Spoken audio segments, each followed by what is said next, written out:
So Tesla's earnings call just happened for Q2. I'm going to go over the top 5 points that I took from this call. I want to share with you about more information on price decreases, timelines on things like the Cybertruck, and new battery for Tesla. Let's get right into it. So this video is going to be more of a reaction video, but based on concrete facts of what was stated in the earnings call. With point number 1, everything to do, we're going to skip right to it because I'm sure we're all wondering, what did Elon say about price decreases? So I'm going to first tell you what Elon said, and then we're going to roadmap when you should expect these price decreases. So when the question came up about how aggressively Tesla will lower the price, Elon said this is fundamentally dependent on macroeconomic inflation. It's not something we can control. He also noted he believes inflation should decline by the end of the year. There could be a slight decrease in car prices with inflation rates starting to decline. So in my last video, we talked about price decreases, and I said in that video, before this earnings call even happened,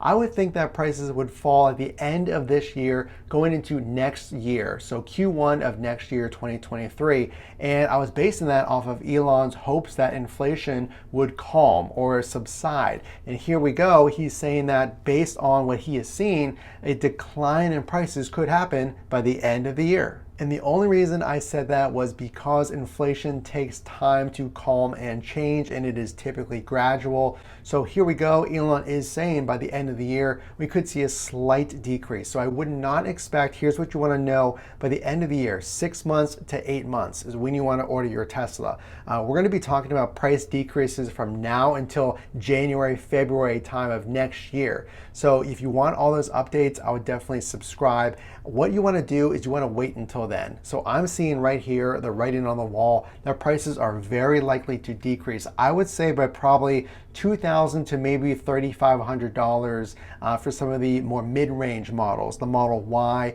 maybe the Model 3 will come down another $2,000. I'm not expecting a $10,000 price drop. Elon said, based on the earnings call here, we should see a slight decrease. So speaking of next year, point number 2, it should be a really cool year for the Cybertruck. Now, Elon did say, it was brought up again, when should the Cybertruck begin production? And he did again reiterate and clarify, and also brought up the fact that AI Day is coming up very, very soon in a matter of months. Again, that's AI Day. The Cybertruck should begin production in mid-2023. So Elon specifically said that there will be more manufacturing efficiencies coming out for future products. So this is including the Cybertruck.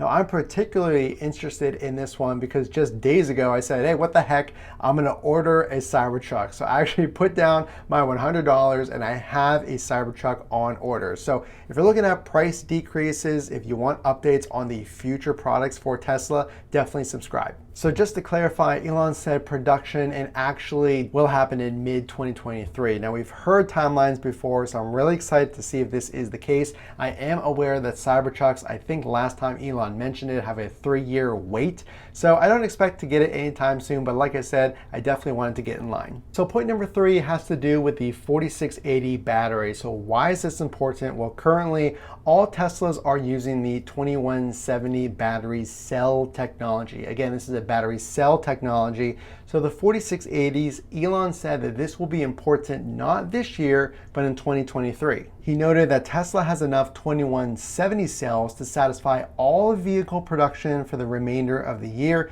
And then, like I said, he highlighted 4680 will be important in 2023. So what does this really mean? If you're thinking about getting a Tesla, this might give us a hint on the standard range Model Y. Again, that is going to be using the 4680 battery. But here, Elon is saying it won't be important, if you will, until 2023. So will we even get access to taking a delivery of a 4680 battery standard range Model Y in 2022? I don't think so. Based on what I'm reading here, it doesn't seem like anybody other than the employees of Tesla who have taken some deliveries so far are going to get their hands on a 4680 battery. It does seem like that is going to be the stress. Now they are making the 4680 batteries out of Fremont, but as far as the Austin built, which is where it's going to be built, Model Y standard range, it looks like we might have to wait a while, or at least in early 2023. We're seeing a lot of other high expectations being met with Tesla increasing their supercharger network and the FSD miles driven. So more superchargers than ever, 36,000 plus individual supercharging stalls globally for Tesla now. We've seen that increase. We've also seen the adoption of the full self-driving increase as well. All in all, more and more people, more market share, more chargers, more people using full self-driving is happening. So we're looking for a really super strong Q3 on the next earnings call, but this was a really impressive result for Tesla. And point number 5 has to do with every single Tesla and the future of Tesla and the future products of Tesla, and that has to do with the manufacturing efficiencies. So point number 5 has everything to do with manufacturing improvements. And if you're hesitant on buying a Tesla, maybe you've seen past videos about panel gaps, about bad ride quality, noise in the vehicle, stiffness when you're riding on the highway, this point is for you. So Elon talked about manufacturing improvements, and here's what he said. We made a lot of advancements in manufacturing improvements. As we now show in the shareholder deck, thanks to large castings, we've made the world's largest castings. We've reduced the body wielding robot count by 70%.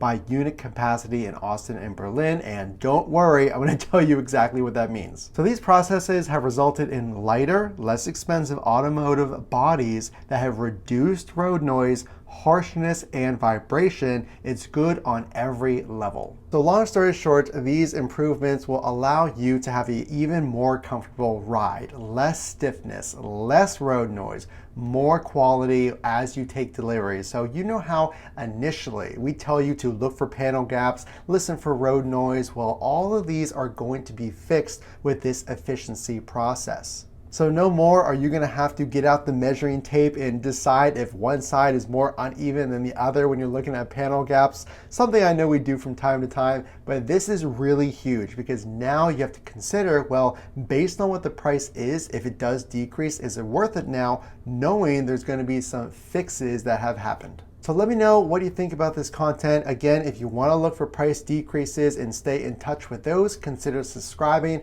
If you are thinking about a Tesla, check out the links in the description below. They're all the highest rated Tesla accessories found on Amazon, so they can be at your door in a few days. Again, the only way I know you like this content is, of course, to drop a like. Again, this is Matt from Frunk to Trunk. We will see you in the next video.